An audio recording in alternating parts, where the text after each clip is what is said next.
নম্বর হলো ঈমান এবং তাকওয়া লাগবে। আল্লাহ বলেছেন ওয়ালাউ আন্না আহলাল কুরআন আমানু ওয়াত্তাকাউ লাফাতাহনা আলাইহিম বারাকাতিম মিনাস সামা।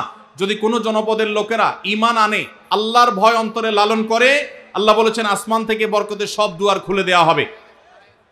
এজন্য ভাই, ঈমান যদি থাকে, তাকওয়া যদি থাকে, গুনাহমুক্ত জীবন গড়ার সংকল্প যদি থাকে, বরকত আসবে জীবনে। নাম্বার 2, ইস্তেগফার বেশি বেশি করলে আল্লাহ বলেছেন সূরা নূহের মধ্যে, যদি কেউ ইস্তেগফার করে, নূহ আলাইহিস সালাম তার জাতিকে বলেছেন ফাকুল তুস্তাগফিরু রাব্বাকুম ইন্নাহু কানা গাফফারা ইউরসিলিস সামাআ আলাইকুম মিদরারা ওয়া ইমদিদুকুম বিআমওয়ালিন ওয়া বানিন ওয়া ইয়াজআল লাকুম জান্নাতিন ওয়া ইয়াজআল লাকুম আনহারা।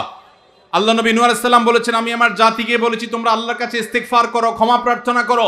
বেশি বেশি ইস্তেগফার করলে আল্লাহ তাআলা রিজিকের মধ্যে বারাকা দিবেন, অভাব দূর করবেন, সম্পদে এবং আল্লাহ তাআলা বরকত দান করবেন। তাহলে 2 নম্বর আমল হলো ইস্তেগফার করা, রিজিকে বরকত হবে ইনশাআল্লাহ। নাম্বার 3, শুকর আদায় করা। আল্লাহ বলেছেন লা ইন শাকারতুম লা আযীদান্নাকুম।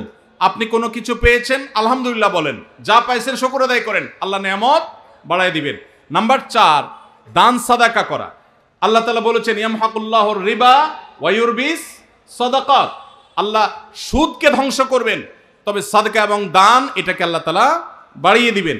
এই জন্য কেউ যদি দান করে, আল্লাহ তাআলা তাকে কি দেন? বরকত দান করেন তার রিজিকে। তারপরে 5 নম্বর হলো আত্মীয়তার সম্পর্ক রক্ষা করা। নবীজি সাল্লাল্লাহু আলাইহি ওয়াসাল্লাম বলেছেন মান সাররাহু আন ইউবসাতা লাহু ফি রিজকিহি আও ইউনসা লাহু ফি আথারিহি ফালিয়াসিল রাহিমা।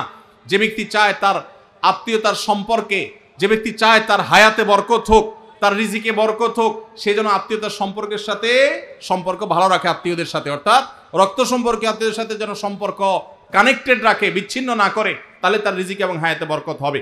এবং সর্বশেষ আরেকটা আমল বলতে চাই, সেটা হলো খাবারের ক্ষেত্রে একত্রিত হয়ে বসে খাবার খাওয়া। এই সুন্নত আমাদের সমাজ থেকে বিদায় হয়ে গেছে, আমরা অনেকে জানি না।